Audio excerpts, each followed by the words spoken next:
Então, o que é SEMAT? SEMAT é a sigla, né, para Software Engineering Method and Theory, né? E o que a gente vai fazer agora na primeira parte da aula de hoje é entender, né, e o que é o SEMAT, para que ele aparece, e depois como ele é descrito. E a parte do curso é baseado nele, quer dizer, a forma como eu acabo querendo organizar o curso começa da forma tradicional um pouco, porque a gente vai falar do que eu acho que são as bases da engenharia de software, e depois, na prática da engenharia de software, a gente vai organizar e organizo de acordo com o SEMAT. Então a gente vai falar um pouquinho do que está acontecendo, o que é a proposta do SEMAT, né? O kernel dele, que é a figura principal que vai orientar a nossa construção e o seu trabalho ágil, se você quiser se organizar como o SEMAT, né? E depois falar no finalzinho extensões do kernel. Tá? Então, por que o SEMAT foi criado? Né? É, é interessante porque ele é criado para resolver um problema dos quais os autores fazem parte. Então, hoje, a gente tem um estado atual, que eles falam, né, da engenharia de software, né, que é o seguinte: a gente tem uma quantidade de conhecimento enorme que vem lá de 1968, né? A gente viu o discurso do, é, acho que do Perlis, né? Falando sobre como os problemas eram e já propondo, né? Então nós precisamos formar um engenheiro de software, né? E ali começa um movimento em direção a entender quais são os problemas da produção de software e como essa produção de software pode ser bem feita, né? Então isso, na verdade, é outra maneira de definir a engenharia de software. E esse conhecimento enorme, né, ele acadêmico, quando ele vai pela prática, ele não tem um reflexo ou ele não tem uma construção muito lógica, no sentido que as pessoas não entendem realmente, quando trocam de método, por que elas estão trocando. Então a gente vive num mundo da engenharia de software muito composto por modismos. Né? A gente tem modas. A modinha do prototipação, a modinha do Ruby, a modinha do XP, a modinha do Scrum. Né? E por que nós temos essas modas? Bom, não me lembro mesmo a interpretação dele, mas nós temos a vontade de seguir exemplos de sucesso, mesmo que a gente não entenda realmente por que esses modelos de sucesso ocorrem. Se você for ler um livro de engenharia de software, a maioria das coisas que está nos grandes livros, né, o Pressman, o livro da Sherry Fligman, que acho que não tem uma versão nova, mas o Somerville, né, a maioria das coisas foi criada para fazer software, ou foi estudada e foi encontrado para fazer software em grandes projetos enormes. Né? Então, tem muitos métodos lá, ou muitas observações, né? Muitas sínteses e análises que foram feitas para aqueles projetos muito grandes. E o nosso problema é que no dia a dia os nossos projetos são bem menores. Né? Não são projetos com 1.000 pessoas, são projetos com 5, 15, 20, 40 pessoas. E esse projeto tem outras características que, por exemplo, os métodos ágeis atendem suficientemente, ou atendem até melhor, de um projeto com 1.000 pessoas. Né? Por exemplo, um projeto com 1.000 pessoas, ele vai ter que ter um grupo responsável pela documentação. Né? Porque imagina manter 1.000 pessoas informadas do que está sendo feito e do que elas precisam fazer. Né? Qual é o pedacinho delas e com que pedacinho a parte delas fala. Então isso é muito complicado. projeto com 5 pessoas, 10 pessoas, as pessoas na mesma sala, com um quadro na sala, ou algo num website meio padrão que você compra na internet, né, já permite que elas entendam que está tudo acontecendo. Então a gente não tem uma visão boa quando trabalhando na engenharia de software do porquê, ou a academia talvez tenha, né, mas os trabalhadores da engenharia de software, né, os practitioners, que até é o título do livro, né, do Pressman, essas pessoas vão ficando ao dispor, né, ou vão ficando suscetíveis a marés de hypes, propagandas, né, e que a gente pode ver, por exemplo, nas linguagens de programação.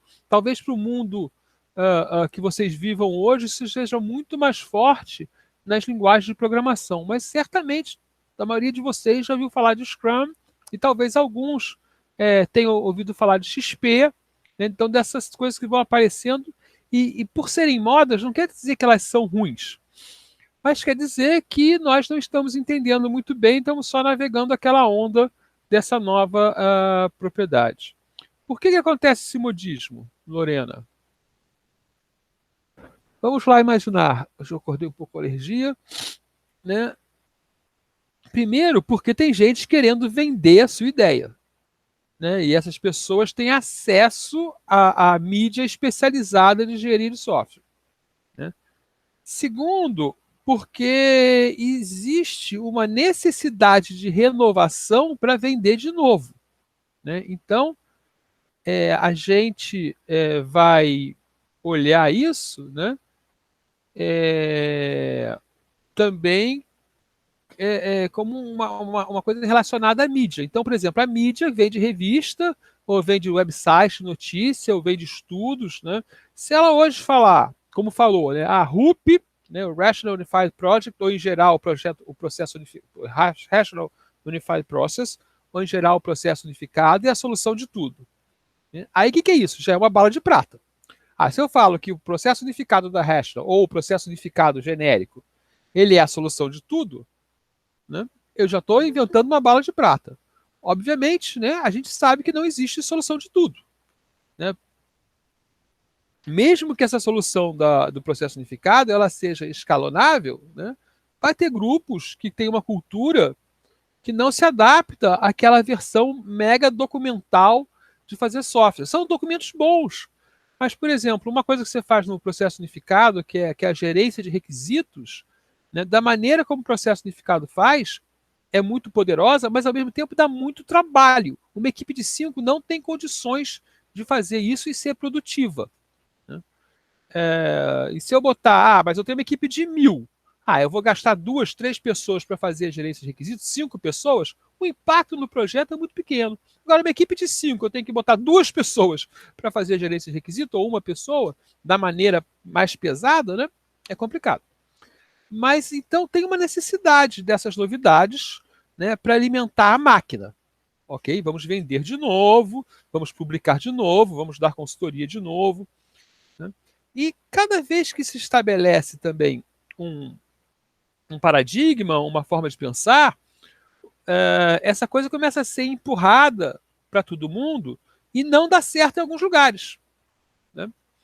E ela é empurrada de duas maneiras, e uma das maneiras também impacta o Sebastião, que ela é empurrada corretamente, mas ela também é empurrada incorretamente. Porque nós não sabemos ainda, ou melhor, os praticantes da engenharia de software, eles ainda usam táticas, estratégias que nós sabemos que são ruins para implementar esses métodos. Tá? Então, eu vou falar, vamos usar essa diferença do processo unificado, que a gente vai falar dele aqui, e dos processos ágeis, em especial o Scrum. Então, essa mudança, né? Se a pessoa implantou o processo unificado errado, é óbvio que ele vai dar errado. Mas mesmo que ela faça um projeto certo em vários lugares, em algum desses lugares vai dar errado, tá? Porque tem uma chance de qualquer projeto de mudança dar errado. E aí eu preciso de outra coisa. E o que é outra coisa? Qualquer coisa. Porque se eu estou todo errado, eu falo muito, qualquer coisa é melhor que nenhuma coisa, né? Então, Se você, já vou responder a Bruna, se você tem uma situação errada e você implanta um método, a chance de você melhorar é muito alta, porque você não está fazendo nada certo, você faz uma coisa certa, uma coisinha que seja, né, você já melhora o seu desempenho. E aí você tem um sucesso dessa nova metodologia.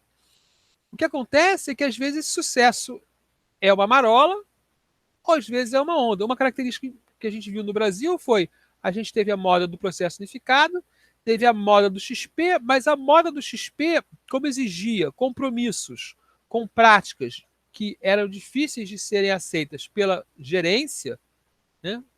Por exemplo, programação em par, ou pelas próprias pessoas não ter mesa, né? O laboratório, o espaço de trabalho ser compartilhado, trabalhar compartilhado também com o cliente. Então, essas coisas que eram no XP na primeira versão, eram obrigatórias para você falar, estou fazendo XP, né? Depois o XP também quer vender e diz que pode fazer alguma dessas coisas. O que acontece é o seguinte, como o Scrum pede muito pouco, né, aí o Scrum faz o maior sucesso. Então, todos os métodos ágeis, talvez o Scrum seja o que pede menos. Então ele faz muito sucesso, porque é pouca coisa. Mas pouca coisa é melhor que nenhuma coisa. Então vai melhorar o trabalho das pessoas. Mesmo um Scrum mal feito, né, que o pessoal de Scrum chama de Scrum But, né, no sentido que Scrum, I do Scrum, but, né, eu faço Scrum, mas não faço isso. Eles falam, gente, isso não é bom. Você tem que fazer o Scrum. Mas o but também é bunda, né? Então, Scrum But, né? A aplicação do sucesso dos métodos ágeis é proporcional à quantidade de pessoas na equipe? É muito mais fácil ter sucesso se você se limita a uma equipe pequena. Porque a partir de certo tamanho de equipe, ou você vai ter que usar o método ágil mais difícil de implantar, porque, por exemplo, o Crystal Clear ele é feito em vários tamanhos de equipe, e quanto maior o tamanho da equipe, você tem mais carga de processo. Né? A gente pode separar o seguinte: quando a gente está fazendo software, você tem a carga de produção, né? Você tem que programar, né? Você tem que analisar, programar, testar, mas você tem uma carga de processo, você tem que gerenciar isso. Né? No Scrum, você tem uma reunião diária, que deve durar 15 minutos, né? Que gerencia essa carga de processo. Né? Você tem mais uma reunião no início, duas no final do sprint, então você tem uma carga de processo, e no Scrum ela é bem pequenininha. Então, quanto menor a equipe, você pode trabalhar com processos com menor carga de processo, né? Com menor carga de trabalho não, a gente poderia dizer não produtivo, de uma certa maneira, mas não ligado à produção direta do software, né? É gerencial. Então, a aplicação do sucesso dos métodos ágeis é proporcional à quantidade de pessoas na equipe, ao sucesso da aplicação, eu diria, né? Quanto menor for a equipe, até o ponto que ela é muito pequena e aí talvez nem faça sentido, né? Uma equipe de 2 pessoas, por exemplo, ela tem que fazer menos ainda que o Scrum, né? Quando a equipe é pequena, é muito mais fácil ter sucesso. Mas tudo é mais fácil ter sucesso com pouca gente. Tá? Projetos pequenos, a gente viu nas aulas passadas, tem mais sucesso. Projetos que duram menos tempo, tem mais sucesso. Projeto que tem menos pessoas, se a quantidade de pessoas for adequada a fazer o projeto, tem mais sucesso. Ok? Então, algum dos sucessos do método, quando o cara fala, olha, esse método é muito bom para até 15 pessoas, até 7 pessoas. A grande vantagem é que os métodos, como processo unificado, eles são criados para mais pessoas, né? Porque vieram de problemas maiores. E a gente vive também, seguindo aqui, se não aparecer nenhuma pergunta, né? Uma comunidade em que não há um acordo sobre quais são as práticas adequadas. Eu acho que o Semast não resolve isso, tá? Ele só mostra como entender as práticas. Mas ele facilita como entender as práticas e talvez como comparar. Mas isso é típico da área de pesquisa, né? Talvez a área de software isso seja mais importante do que na área técnica. Porque quanto mais técnico é o seu trabalho, mais ele é mensurável quantitativamente, ok? Então, se eu estou fazendo um algoritmo de data mining e eu falo, a acurácia desse algoritmo é 80% e a acurácia desse algoritmo é 90%, né?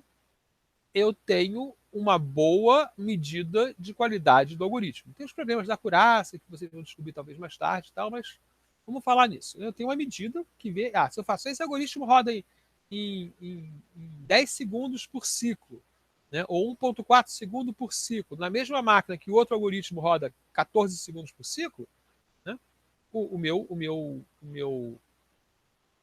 algoritmo é mais rápido. Então, eu posso falar isso.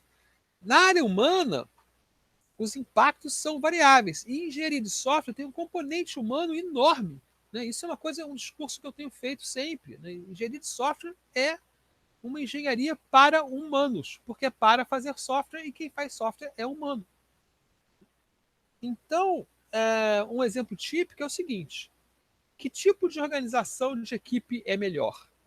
Se você for fazer um projeto no Exército, se você for fazer um projeto num laboratório de pesquisa, se você for fazer um projeto na universidade, né, esses tipos de equipes são diferentes. O Exército, né, ele se adapta muito melhor a equipes hierárquicas, né, ou a equipes que a decisão que tenha um tocador de tambor, né, que vai dizer vamos fazer isso, vamos fazer aquilo, mesmo que haja uma democracia na decisão. No laboratório de pesquisa, essa equipe muito forte hierarquicamente, ela não será de tanto sucesso para fazer um software, porque as pessoas que vão trabalhar ali, elas querem uma certa liberdade, né, de decisão, uma certa voz. E já na universidade, no mundo bem acadêmico, quer dizer, um laboratório, né, um projeto, é muito difícil você querer fazer algo onde todo mundo não tem uma voz. Então, os projetos os grupos de trabalho participativo, né, são mais eficientes. Aquela história, né? Ou pelo menos as pessoas trabalham mais felizes. Vamos em frente, então. Outra característica da engenharia de software, segundo eles, né, são práticas imaturas. E essas práticas imaturas, elas se refletem nessa prevalência dos modismos, né, porque a gente não tem uma capacidade de analisar o impacto daquela coisa, então a gente escuta a propaganda, né, a falta de uma base teórica sólida que sirva de referência, né, a gente pode olhar para baixo.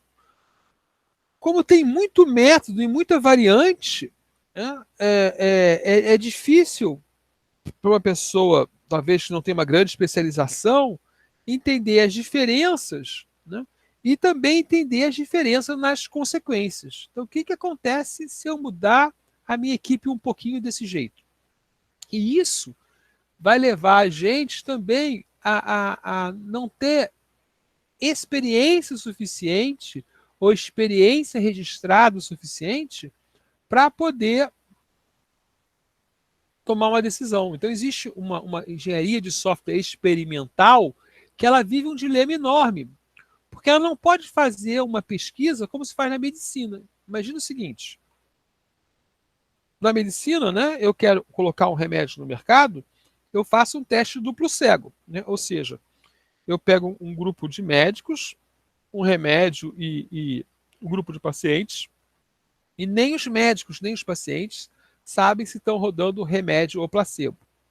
E aí eu meço, tecnicamente, a diferença de resultado entre as pessoas que tomaram remédio e as pessoas que tomaram placebo e vejo se ela é estatisticamente válida. Né? Porque placebo tem efeito. Né? Só o fato da pessoa ser cuidada tem um efeito de melhoria. E algumas doenças você se cura sozinho. Então, todo o problema da hidrocloroquina, né? 300 pessoas tomaram remédio e não morreram. Mas talvez essas pessoas não morreriam, porque as pessoas não morrem sem tomar remédio também, né? Mas ou talvez morresse, não sei. Se eu não fizer um exame duplo cego, eu não sei. Se eu só escolher grupos, vou escolher o grupo que não morreu, vou escolher o grupo que morreu, né, a posteriori, aí a minha evidência é muito ruim. Então, ciência se faz com trabalho duplo cego, a melhor ciência possível. Na engenharia de software, é muito difícil fazer isso no mundo real. Porque eu imagino o seguinte, significaria o seguinte: eu fazer um projeto, né, aí ter outro grupo, ou ter vários grupos que fazem esse projeto, o mesmo projeto com uma técnica diferente, para eu poder medir o efeito dessa técnica. Todo o resto igual. Não faz sentido. Né? A gente só consegue fazer isso artificialmente. Pega um grupo de alunos numa turma, ou pega 3, 4, 5 turmas seguidas e manda um grupo de fazer de um jeito, outro fazer do outro e ver o que acontece. Mas isso não é mundo real, é uma brincadeira. A gente, né, é uma evidência fraca. Então a gente tem uma dificuldade muito grande de avaliar os experimentos e validar os experimentos. Então o que a gente tem na engenharia de software, né, são coisas que podem ser chamadas, eles chamam de quase experimentos, né, ou então estudos de caso. Né? Mas no mundo real, não técnico, ciências humanas, geralmente o que você tem é estudo de caso. Na administração, por exemplo. Você não pode fazer experimentos com a empresa. Vamos tentar você usar o método X e você usa o método Y aí. Né? E vamos ver como é que é, se a empresa vai à falência ou não vai à falência. Primeiro que tem um monte de externalidade, né, que é uma palavra que os economistas usam para dizer coisas que não estão sob o seu controle naquele espaço. Né? E segundo, porque você não vai correr esse risco. Né? Ninguém vai botar dinheiro para ter um método que não funciona. Lembrando que há uma discussão ética no uso de exames duplo cego, né, que iniciou com o remédio da AIDS, com a busca da cura da AIDS, onde os doentes falam, gente, a gente não pode ter gente recebendo placebo, todo mundo tem que receber o remédio. E aí como é que eu faço o experimento? Né? Então, isso não é um problema só da gente. Também tem humanos na medicina. Né? E existe uma divisão entre academia e indústria, né? Isso aí a gente está falando dos Estados Unidos e Europa, e no Brasil ela é muito maior, né? Porque a nossa academia de certa maneira, ela é muito independente do dinheiro privado, porque ela vive do dinheiro público, e a nossa indústria ela vê com receio, achando que nós somos os maluquetes de cabelo despenteado, né? E só pensa coisas mirabolantes, tal.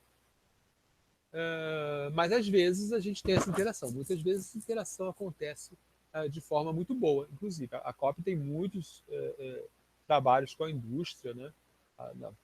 Que dão muito certo. Ok? Então esse é um quadro, tá? Ficou claro para todo mundo? Vamos lá falar. Eu estou aqui, eu estou acordado, né? Levanta a mãozinha aí e a gente tem aí esse quadro. Eu não acho, pessoalmente, tá? Legal, que o SEMAT resolve esses problemas. Tá? O que eu acho que ele mostra é um quadro para a gente analisar melhor, entender melhor algumas coisas. Então, vamos continuar com a proposta do SEMAT. Né? E essa proposta tem, a gente vai falar um objetivo, um resumo, e vai falar da parte principal, né? A visão principal, que é o kernel. Então, o objetivo que eles querem, eles falam refundar a engenharia de software. Eu acho que a gente pode escrever isso como o seguinte: a gente quer criar uma estrutura para pensar melhor a engenharia de software. Então, a gente quer criar uma teoria sólida, uma maneira boa da gente discutir isso, onde a gente possa colocar os nossos princípios comprovados e as melhores práticas. Então, inicialmente, eles buscaram uma base sólida de trabalho. Tá? E uma figura que é um esquema que eles tentaram, né, é o seguinte, do que eles estão fazendo, na verdade, né, é o seguinte: olha, eu tenho lá a comunidade de engenharia de software, então como é pensado? Né? Essa questão não é o desenho principal, mas é como é pensado o SEMAT.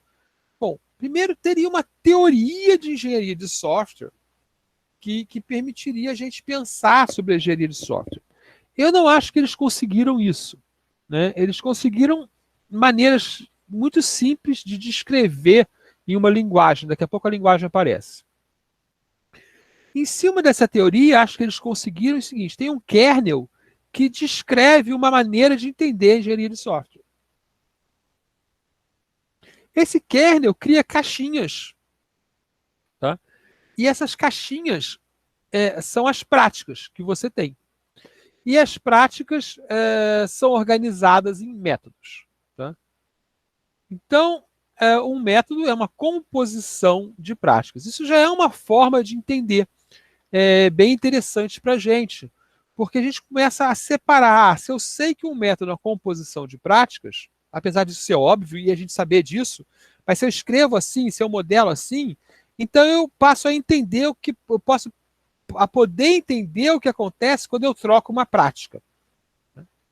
E esse é o grande problema, porque quando a discussão, como a discussão é muito forte no nível de método, né, os métodos se multiplicam muito mais que as práticas.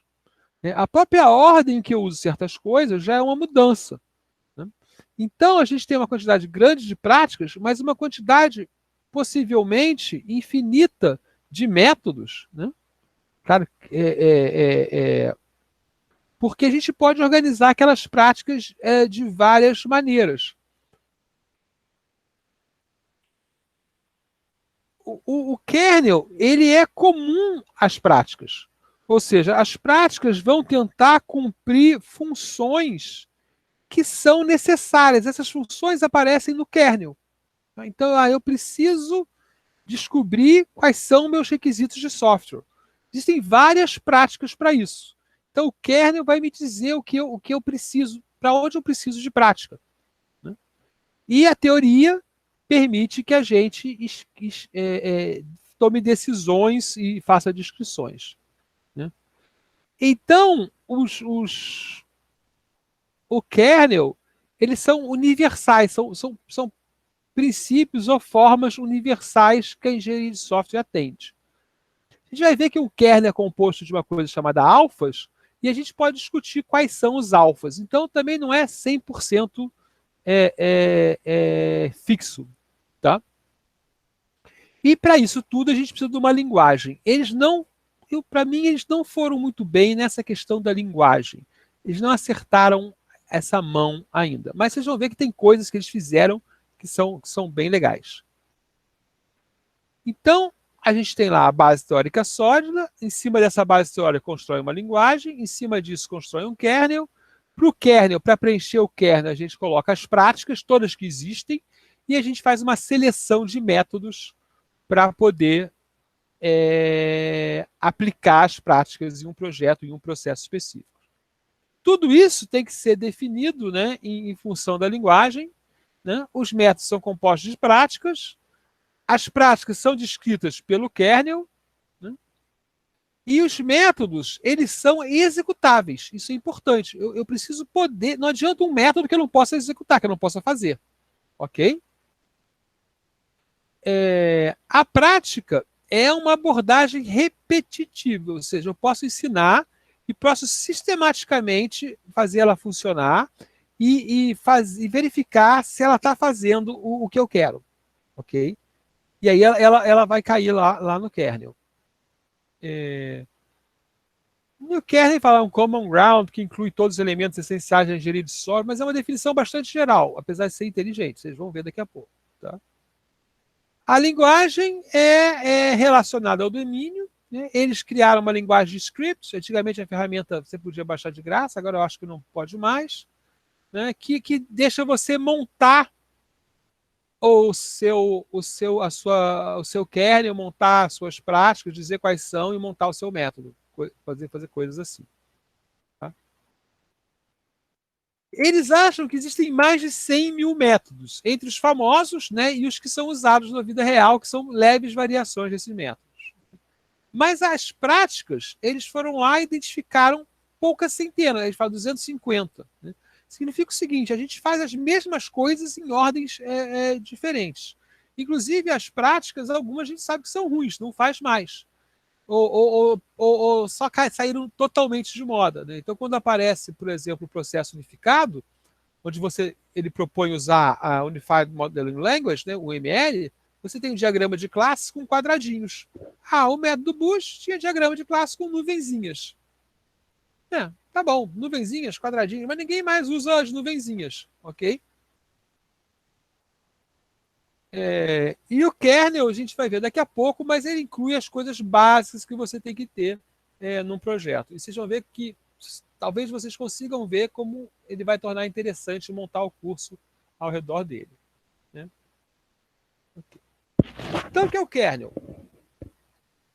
O kernel, ele fala, e a ordem não está boa aí, primeiro ele fala o seguinte, tem espaços de atividade, ou seja, eu faço certas coisas em relação a um grupo de tarefas. A gente vai olhar isso daqui a pouquinho. Né? Essas coisas, dentre as coisas que eu faço, eu posso organizá-las nos alfas, que são representação das coisas essenciais que a gente tem que fazer. Tá? Por exemplo, levantar requisito. É uma coisa essencial. Não existe projeto de software, qualquer que seja a metodologia, que você não vá ao usuário ou à especificação técnica de outro nível, né? Uma especificação legal, por exemplo, né? E descobrir o que vai fazer. Então, a busca de requisitos, a análise de requisitos é uma coisa essencial com que a gente trabalha. Então, e a gente tem as competências necessárias para trabalhar. A linguagem, a gente pode esquecer a linguagem esse momento, porque a linguagem não é uma boa solução, ela é só uma linguagem de descrição para uma ferramenta onde você pode navegar e entender o que as coisas são. Tá? Então, por enquanto a gente... Mas, bom, tem outra linguagem de cartas que a gente vai falar também, mas vamos ficar com a linguagem por enquanto, sabendo que existe, mas eu acho que a solução não é uma solução academicamente forte.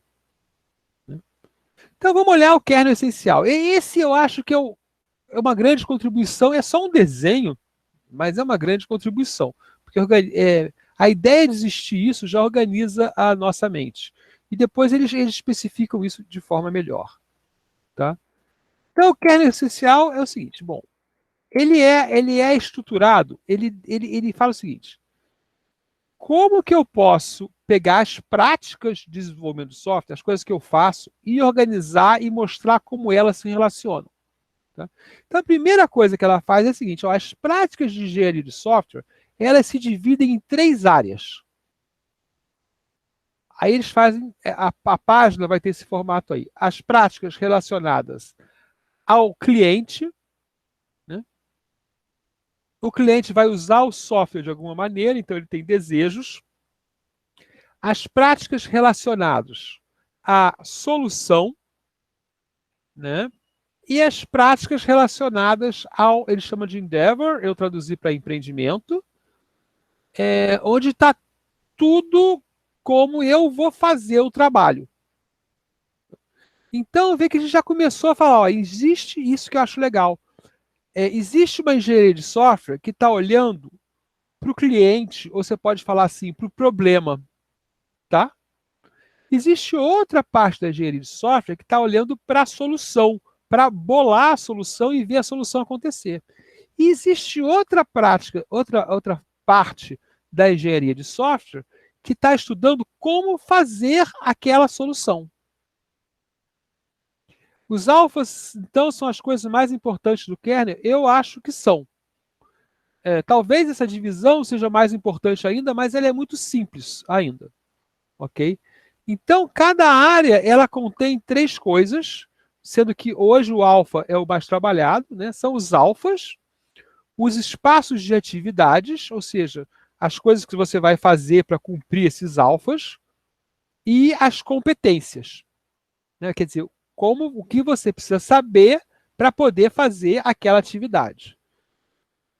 E essas áreas, então, elas fornecem, né, coisas essenciais a serem produzidas, gerenciadas, controladas, feitas, e as competências iniciais daquelas áreas. Vamos voltar aqui às áreas. Né? Então, clientes. O que vai estar aí? Que alfas vão estar aí? Todos os alfas, ou seja, a gente vai ver daqui a pouco bem o que é, né? Que tem relação com o uso e a exploração do sistema de software. Na solução, tudo que eu especifico e a própria solução. No empreendimento, tudo que eu faço. Esse desenhão aqui. Né? O alfa. O alfa são as representações das coisas essenciais com que a gente trabalha. O primeiro alfa que a gente vai ver, clientes. Então, não tem solução, não existe projeto de software sem um cliente. Então, essa é um pouco o CEMAT, né?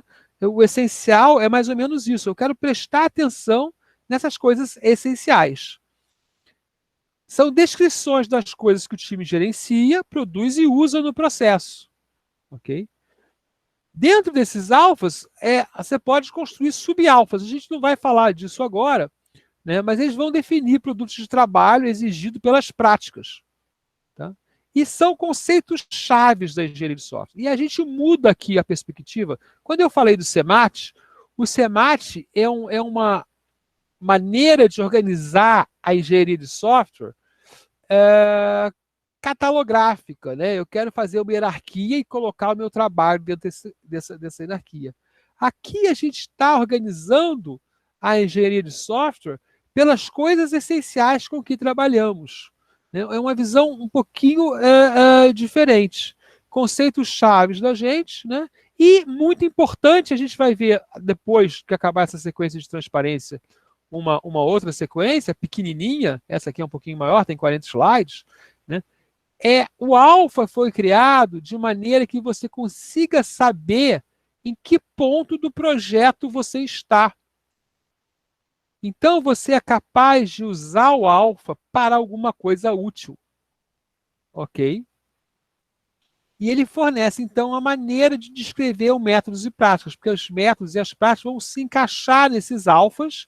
E para eu entender o efeito que aquele método, aquela prática tem, eu vou olhar o estado que aquele alfa permite existir. Né? Então, o que eu vou querer daqui a pouco é fazer o seguinte, nesse alfa aqui, cliente, eu estou falando de tudo que eu faço com o cliente, mas eu estou falando também o seguinte, como que eu progrido no meu entendimento do meu trato com o cliente. Sendo o cliente uma preocupação da engenharia de software, eu tenho preocupações iniciais e preocupações finais. A primeira preocupação é saber quem é o cliente. E, sei lá, a última é saber se o cliente está satisfeito. Marco Aurélio pergunta, tem a ver com o que chamo de regras de negócios? Tecnicamente, não. Mas talvez a gente possa interpretar, quando aparecerem as cartas, como uma regra de negócio muito gerais do negócio da engenharia de software. Tá? Então, você pode ter tido esse feeling por causa disso, mas não é o que chamam de regra de negócio, é outra coisa. Eu falo mais de regra de negócio do meu curso de análise de sistemas. Tá? Mas vocês vão ver quando aparecerem as cartas, que são bem ágeis, no sentido de filosofia ágil, né? Que eu estou falando regras lá que todo mundo tem que cumprir. Ok? Gostei dessa pergunta, porque me fez pensar uma maneira de evoluir essa coisa do kernel e dos alfas em função de regras e meta-regras. Isso tem muito a ver com o jogo, né? Então, que é o que eu trabalho, né? Então, eu gostei bastante dessa pergunta. Ela me fez pensar várias coisas aqui. Legal. Então, vamos olhar os alfas, né? Qual é a primeira área do kernel? A primeira área é cliente, ok? E o primeiro alfa são as partes interessadas. Agora a gente vai aprender esse termo e vai ficar para sempre na cabeça da gente. Né? Partes interessadas são pessoas, grupos, organizações, ou até o meio ambiente, ok? Que afetam ou são afetadas pelos sistemas de software. Tá? Então, essa palavra, essa definição que o americano chama de stakeholder, né? Ou seja, aquele que tem uma aposta, aquele que tem um interesse, possuidor de interesse. Eu gosto muito da palavra stakeholder, eu acho ela mais forte do que parte interessada, porque parece que é só interessado, parece que estou só interessado, mas stakeholder, eu estou fazendo uma aposta, né? Eu estou botando em jogo alguma coisa. Então, Então, eu gosto de usar um exemplo da parte interessada, se você vai fazer um software para delegacia ou para polícia, né? Você tem a parte interessada geral, que é a sociedade, você tem a parte interessada, que é o escrivão da polícia, o delegado, o policial, a secretaria do governo e o ladrão, o bandido, porque ele também vai ser afetado. Né? E você vai escolher como trata essas partes interessadas e pode decidir.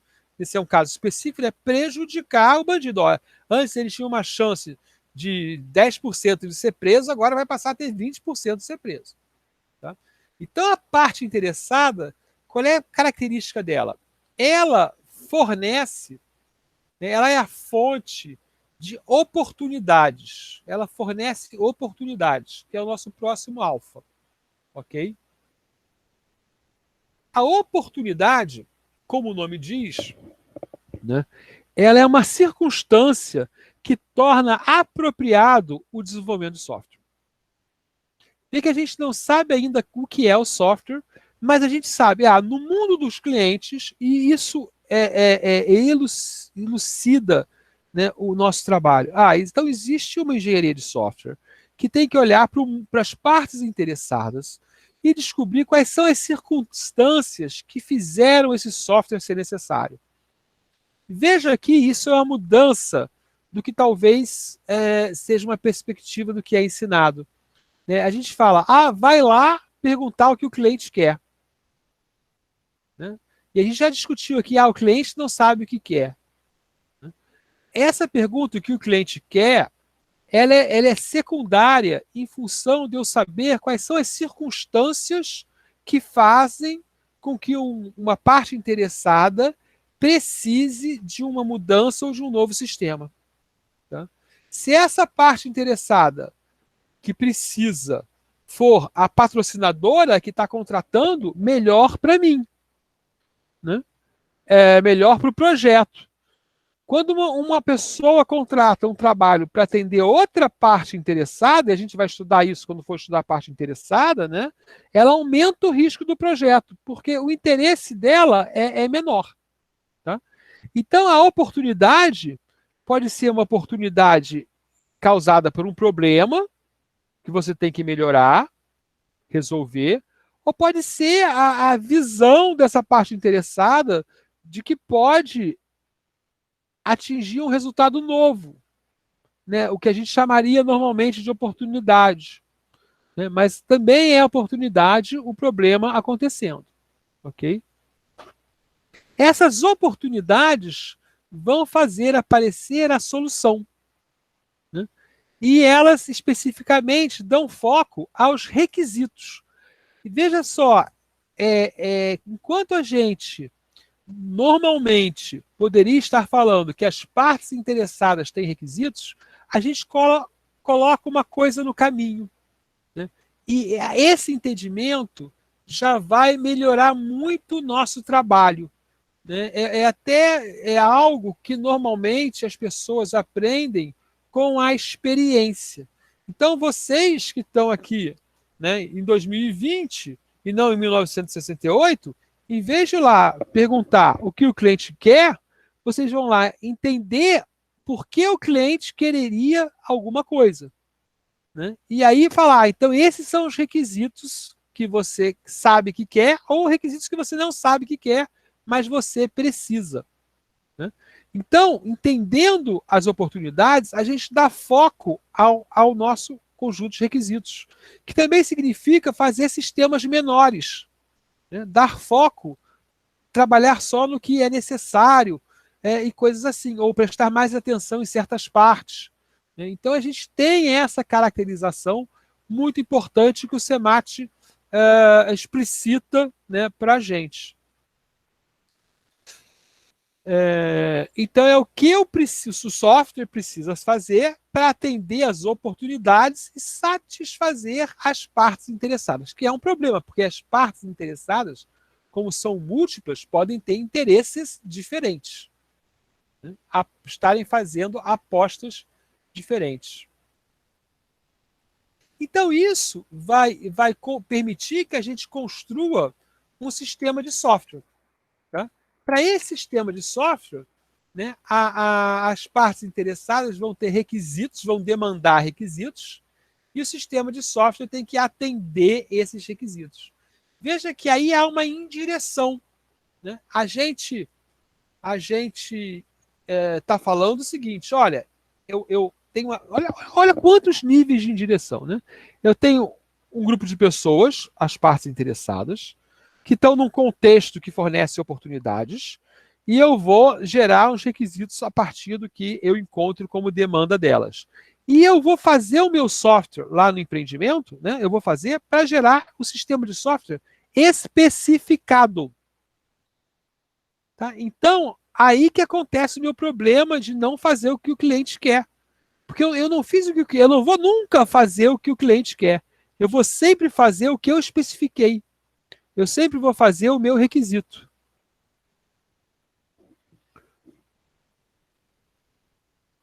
E o sistema de software vai ser usado, mas essa palavra usado, a gente associa muito a gastar. Então se usa a palavra fruído, né, de fruição, o verbo fruir, que está ficando muito na moda agora para coisas que não desgastam, como ver um filme. Né? Então essa parte interessada vai usar e fruir, ter uma experiência com o sistema de software. Veja só, a Lorena falou, gostou da noção de oportunidade. Né? Agora a gente vê por que projetos dão errado. Dão errado porque eu vou lá fazer os requisitos sem olhar por que eles são necessários, falando só olhando só para o que o cliente me fala, né? E o cliente não é analista de sistemas. O cliente é quem tem. Eu gosto muito de falar, o cliente tem o sapato apertado. Mas ele não sabe se tem o sapato apertado, né? Porque está com um calo, se o pé é grande, se o sapato é pequeno, se está com o pé inchado. Aí ele vai no médico e fala, o sapato está apertado. E aí, se a gente for muito complicado, a gente vai querer fazer uma operação para cortar o pé dele, quando basta trocar o número do sapato. Tá? Então, é mais ou menos isso que a gente está. E aí a gente vai fazer o sistema de software que vai ser fluido e o cara vai ver, tá atendendo a minha demanda, né? Tá atendendo o que eu quero. Mas será que foi isso que foi a demanda? Então, nosso problema, parte do nosso problema está aí. Né? E o próximo nível, assim, e o sistema de software vai ajudar o cliente a abordar as oportunidades dele. Então, acho que aí que é o ponto. Né? Eu não vou fazer software só para atender o requisito. Eu vou fazer software para atender o requisito de maneira a aproveitar a oportunidade. E isso significa, às vezes, uma maneira diferente de dar as mesmas funções. Tá? Deixa eu tentar dar um exemplo. Eu vou várias vezes usar aqui, no curso, o exemplo que eu uso em análise de sistemas, né, que é MSI para vocês, modelagem de sistema de informação, que é o seguinte. Eu, Geraldo Chechel, professor, né, eu empresto o livro para os alunos e os alunos não me devolvem. Então, eu quero um aplicativo para cadastrar livro emprestado. Se eu falar isso, você fala para mim, Chechel, então o que você precisa, né, você ouviu isso, né? Você precisa de um sistema de biblioteca. Aí você faz um sistema onde eu tenho que cadastrar todos os livros, cadastrar todos os alunos, né? Eu tenho uma biblioteca, uma parede enorme na minha sala lá, né? Cadastrar todos os alunos, e aí quando o aluno chega, ele pede um livro, eu pego o livro cadastrado e coloco lá. Não resolveu o meu problema. Porque eu não vou cadastrar todos os livros. O meu contexto, o meu mundo de oportunidades não inclui cadastrar todos os livros. Né? O meu problema é emprestar o livro. Então, eu só quero cadastrar o livro quando eu vou emprestar. Ok? E quero cadastrar o mais rápido possível. Então, entre aspas, assim, a boa solução para mim é a seguinte: quando eu for emprestar um livro, eu escaneio, ele fica lá, ele sabe qual é o livro, vai buscar o código de barras do livro, né? Eu tiro uma foto do aluno, boto um nome e está cadastrado o aluno e o livro. Então é um cadastro sob demanda do empréstimo. Né? E não um sistema de controle de biblioteca. Eu não preciso controlar minha biblioteca, ela está lá, controlada sozinha pelo tempo. Né? Ok. Então a gente tem esse quadro de cima que já muda um pouquinho a maneira da gente pensar, né? Mas ele explicita coisas que você fala, poxa, mas isso é óbvio, né? E muito do que a gente faz quando está pensando algo é escrever um conhecimento que é meio tácito, né? Então os grandes analistas de sistemas, eles sabiam já que você tem que olhar para as oportunidades do cliente para construir os seus requisitos. E aí vem o empreendimento, o endeavor, né, que é o ato de construir aquele sistema de software, né? Então, o time vai produzir o sistema de software e é importante a gente entender como a equipe, o time funciona. Ele usa a palavra suporta, quer dizer, o time suporta as partes interessadas, ele está aí para atender as partes interessadas, e o time executa e planeja um trabalho, né? Esse trabalho é tudo que a gente tem que fazer físico ou mentalmente para alcançar um resultado, né? E esse trabalho ele é limitado e restrito pelos requisitos. Ou seja, todo o meu trabalho, tudo que eu vou fazer, ele é a aplicação, a gente vai ver, né? Ele é a aplicação, vou andar aqui, do modo de trabalho, né? Para atender os requisitos. E esse trabalho vai atualizar e alterar o sistema de software, e ele vai também abordar, né? Preparar uma condição para as partes interessadas que vão usar o sistema, algumas não vão ser só afetadas, né? Atingir as suas oportunidades. Okay? Então as oportunidades voltam lá. O meu trabalho tem que ser focado e eu tenho que atender às oportunidades mais importantes primeiro. Então isso é uma diferença dos métodos iterativos e ágeis, né? Mas está bem num conceito chamado produto de valor mínimo, né? O que eu tenho que colocar ali que atende à oportunidade? Dentre os requisitos, eles são valorados em importância, né, de acordo em como eles atendem às oportunidades que as partes interessadas me deram, como desenvolvedor, como time, né? E o time aplica aqui? Aplica o modo de trabalho, né, que são as nossas práticas e ferramentas, né? E o time desenvolve, então, o modo de trabalho junto com o entendimento de sua missão e do seu ambiente de trabalho. É porque o time também vive um contexto, né? Um contexto onde ele trabalha para cumprir uma missão, trabalha para a empresa dele cumprir a missão dela e as coisas funcionarem bem, né? É importante que o time, enquanto aplica seu modo de trabalho, que vai guiar o trabalho, que ele reflita sobre a forma que ele trabalha, ok?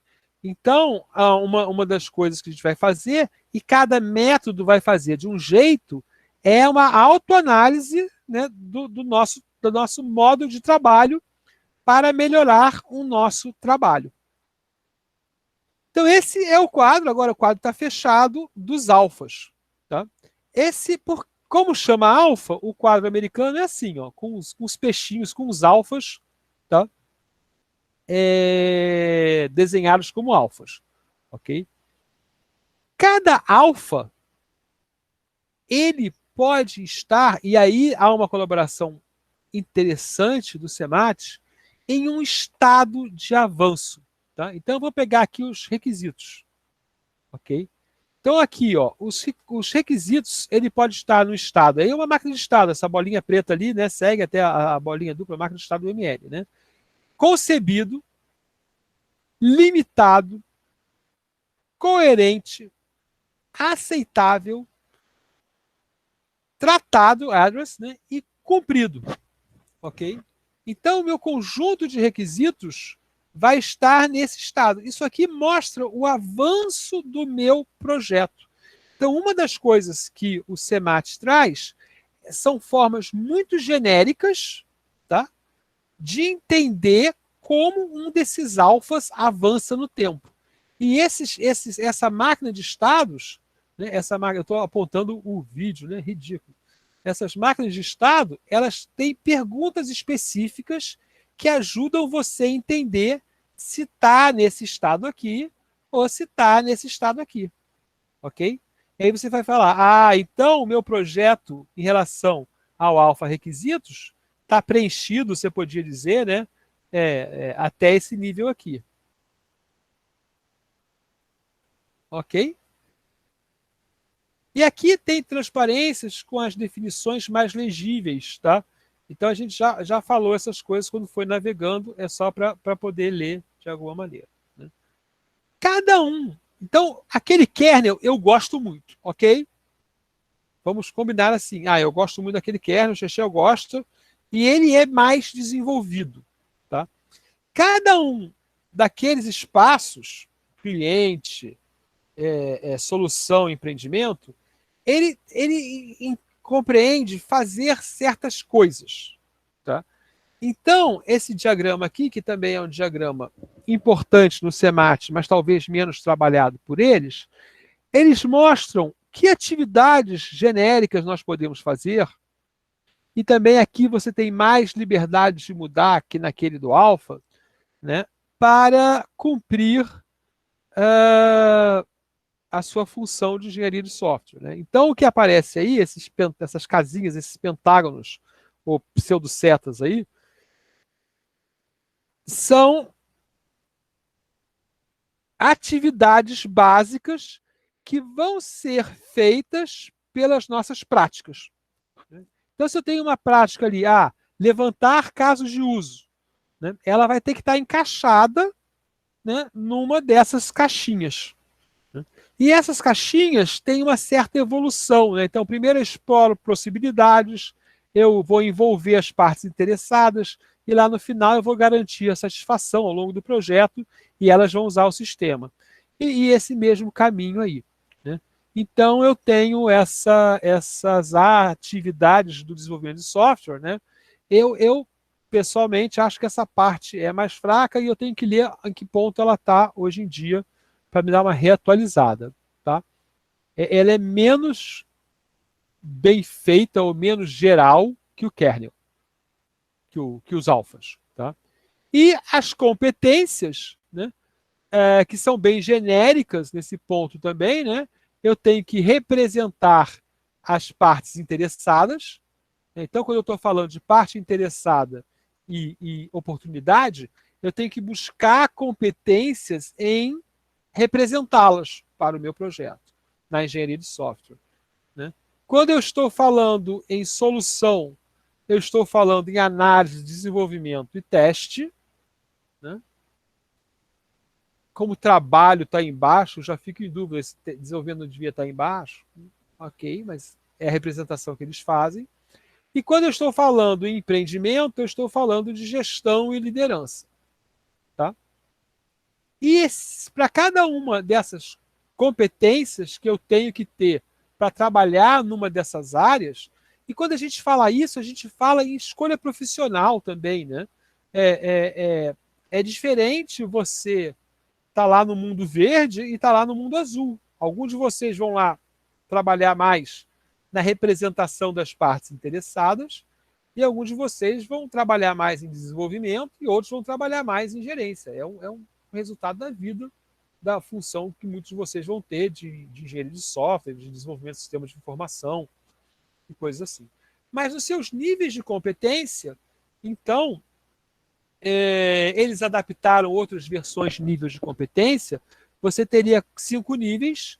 O primeiro nível de competência, tem o nível 0, você não é competente, obviamente, não estamos preocupados com esse nível. Você é capaz de auxiliar uma pessoa fazendo. Você é capaz de aplicar aquela prática, por exemplo. Você domina totalmente aquele assunto, até um ponto que você pode adaptar para fazer funcionar melhor em um problema específico e, finalmente, inovar, né, que é o nível de competência que você pode inventar coisas novas relacionadas àquilo. Tá? Então, isso fecha o meu grupo de 3. Né? Então, o kernel ele é composto de alfas, ele é composto de espaços de atividades e ele é composto de competências. Lembrando que nós temos um trabalho mais bem feito nos alfas e mais em trabalho nas outras coisas. Então, a gente falou, os alfas são divididos em estados, e agora a gente vai ver um exemplo. Né? Aqui a gente está o exemplo do checklist de estados para requisitos. Tá? Então, tem um documento que está no Moodle já, que descreve o checklist do alfa. Né? Deixa eu ver se eu consigo mostrar para vocês. E nesse checklist vai aparecer, olha, eu quero saber se eu já consegui chegar no estado concebido. O primeiro estado, às vezes, eu não cheguei ainda. Estou antes dele, eu posso estar antes dele. Não tem problema. Né? Ou tem problema, você está lá no final do projeto e descobre que não está no primeiro estado de requisitos, você está mal. Né? Aqui, ó. Aqui eu tenho um checklist, tá? Do requisito de oportunidade, vou mostrar os requisitos. Aqui eu tenho checklist de requisitos completo. Né? Então, lá no estado concebido, né? O que é o estado concebido para os requisitos? A necessidade para um novo sistema foi acordada. Então, significa o seguinte, né? As partes interessadas concordam que o sistema deve ser produzido. Né? As partes interessadas que vão usar o novo sistema estão identificadas, eu sei quem são. Né? Eu sei quem vai, as partes interessadas que vão financiar. Então, há uma diferença entre quem vai usar e quem vai financiar, quem vai pagar, e eu tenho uma oportunidade clara para o novo sistema tratar. Ou seja, existe um contexto claro que o novo sistema vai atender e vale a pena. A gente vai falar mais sobre isso quando falar de valor. Né? Ou seja, eu tenho que agregar alguma coisa às partes interessadas, ao meu cliente. Ok? E aí, para ficar aparecendo com ágil, na verdade, aí eu achei que foi mais uma solução mercadológica, tá? Mas funciona. Né? Eles criaram umas cartas. Tá? Então, tem uma carta padrão, que permite você entender quais são os estados, e tem uma carta para cada estado. Então, aí nos requisitos, a gente está vendo os estados, né? Uma definição simples, e um conjunto, a gente está vendo só a primeira, da carta do estado, que mostra as perguntas. E isso permite, a gente vai ver no cenário, que você faça um quadro e que esse quadro você vai mexendo em relação a que carta, em que estado você está. Okay? Então, permite uma prática ágil de ter uma representação do estado do projeto comum a todos. Ok. Então, eu falei de algumas coisas que são básicas do kernel. Esse kernel vai sendo desenvolvido para conter mais informação. Então, aí sim a gente fala, então a gente pode entender melhor a engenharia de software se entender melhor tudo que está envolvido. Tá? Então, por exemplo, na minha essência light, né, eu tenho os alfas, ok? Aí os alfas, cada alfa, por exemplo, requisitos, ele tem um conjunto de estados. Então, um alfa tem estados e cada estado tem uma checklist, tá? Que vai permitir dizer se eu cumpri aquele estado ou não. Então, eles chamam isso de Essence Light, esse conceito simples. Tá? O Essence Kernel, eu tenho mais isso, mas aí eu tenho atividades, e aí a gente vê por que as atividades aparecem. Desculpe, o espaço de atividade, ou seja, o que a atividade vai fazer que ela tenta alcançar aquele estado alfa. Ok? Então vamos voltar atrás para o estado lá, para o primeiro estado de requisitos. Eu tenho, eu preciso que as partes interessadas concordem que o sistema é necessário, que quem vai pagar e quem vai usar esteja identificado e que haja um benefício claro. Tá? Então, esses 4 itens estão no meu checklist. Aqui, na carta, ele reduziu para 3 perguntas. Então, eu preciso fazer certas coisas que atendam à necessidade de cumprir esses itens do checklist. Eu não sei ainda o quê. É o quê? É a minha atividade. A atividade me dá uma forma de cumprir o que é o espaço da atividade. E aí eu vou ter uma competência dentro desse espaço de atividade. É a minha capacidade de fazer esse espaço de atividade. E para fazer a atividade, né, eu também vou precisar de uma competência específica da atividade. A gente pode imaginar, né, como a competência mais importante é inovar, eu posso, em certo ponto, criar uma atividade específica, né, para cumprir aquele espaço de atividade. A gente, às vezes, faz isso adaptando. Adaptar é muito mais fácil, né? Compor, olha, não dá para fazer desse jeito, não dá para fazer entrevista, vamos, porque agora tem a pandemia, então vamos fazer uma entrevista de vídeo. Já é uma mudança. Tá? E aí o Essence Plus, né, que vai preencher com mais artefatos. Né? Então eu já tinha isso aqui. Agora eu vou, bom, a minha atividade vai gerar um produto que descreve o meu alfa, e aí eu tenho templates. Na engenharia de software fornece templates. Eu tenho maneiras diferentes de fazer atividade, né? Abordagens diferentes de fazer a mesma coisa. Então eu posso, por exemplo, levantar casos de uso com várias formas de fazer. Eu vou gerar aqui um diagrama de caso de uso que vai seguir um guia de como ele tem que ser apresentado, como ele é desenhado. Né? E para ter competência na atividade, eu vou ter papéis na equipe. Vou ter que entender quais são os papéis capazes de ter essas responsabilidades, que é a palavra que está aqui. Okay? E do outro lado aqui eu tenho, né, checkpoints ou milestones, né, de projeto, né, coisas que eu tenho que atingir para cumprir o alfa, né, e eu tenho fases, né, que estão justamente onde é um momento mais longo no tempo, onde eu realizo a minha atividade. Qual é a lógica aqui? Né? Isso aqui é um marco que a gente chama em projeto. Né? Eu tenho que atingir algo. Para atingir esse algo, eu trabalho durante um tempo, durante uma fase do projeto, tentando cumprir uma missão, né, indicada lá pelo checkpoint, né, usando uma atividade de uma forma específica dentro dos meus papéis no time com a minha competência. E aí eu gero um produto.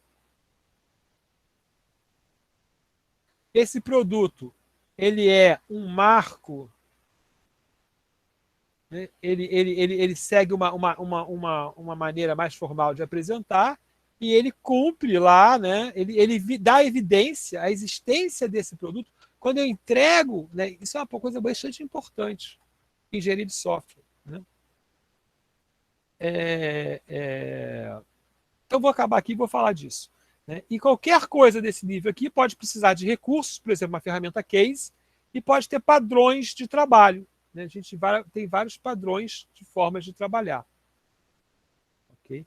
Aí o que eu estava falando? Em engenharia de software, a gente gosta muito de dizer o seguinte, ó, eu tenho um trabalho a ser feito, né, que precisa de um marco, e eu tenho uma forma genérica de fazer esse trabalho. Tá? Então, eu escolho uma maneira específica que produz o trabalho e eu tenho que gerar uma evidência que o trabalho foi feito. Tá? Ou seja, é pouco útil você fazer o trabalho só na sua cabeça. Ah, eu já pensei como vai ser o trabalho. Você tem que dar uma evidência, né, que o trabalho foi feito, é o seu produto do trabalho. Tá? Então, essa aqui é a forma mais complexa, né, de entender tudo que está envolvido na engenharia de software, que fala essas plus. Né? Essência gordinha. Né? Essência não muito essencial, talvez. Né? Mas se você souber isso aqui, tá? Você já está muito melhor que muita gente que não tem nem ideia do que é isso aqui. Ou não conhece os alfas, né? ou não sabe que você tem que atingir estados. Né? E apesar da gente mostrar alfas genéricos, não há nenhuma limitação nessa ideia de que você não possa criar os seus próprios alfas e seus próprios estados alfa. Inclusive, nos exemplos da ferramenta, né, que eu falei que podia baixar e agora não consigo mais baixar, ele tem exemplos disso. Tá? Revisão, então. Né? Há uma crítica, né, da prevalência dos modismos, da falta da nossa capacidade crítica de escolher métodos e práticas de maneira racional, né? Há pouca comunicação entre academia e indústria, então precisa explicar melhor o que a gente faz, de uma maneira compreensível. Então, o kernel mais o alpha é uma maneira de entender a engenharia de software. Eles são um esquema para você explicar a engenharia de software como você quiser. Ou seja, você pode criar outros alfas e outros kernel. Eles são também uma abordagem ágil, simplificatória de algumas coisas, tá? E vão fornecer para a gente alguns cenários de uso. Ok? Então, lá no Moodle, vocês vão ter na bibliografia, né, um pacote só do CMAT, aqui um diretório só do CMAT, e eu gosto muito disso. Assim, eu diria assim, é muito mais fácil entender a engenharia de software com uma leitura nesse nível, tá, do que uma leitura nos níveis mais acadêmicos. Nenhuma das duas está errada ou certa. Né? Mas se a gente quer que o praticante da engenharia de software siga as nossas teorias, né, a gente também precisa ter uma linguagem mais fácil de mostrar quais são essas teorias. Tá? Então, eu vou encerrar a gravação aqui.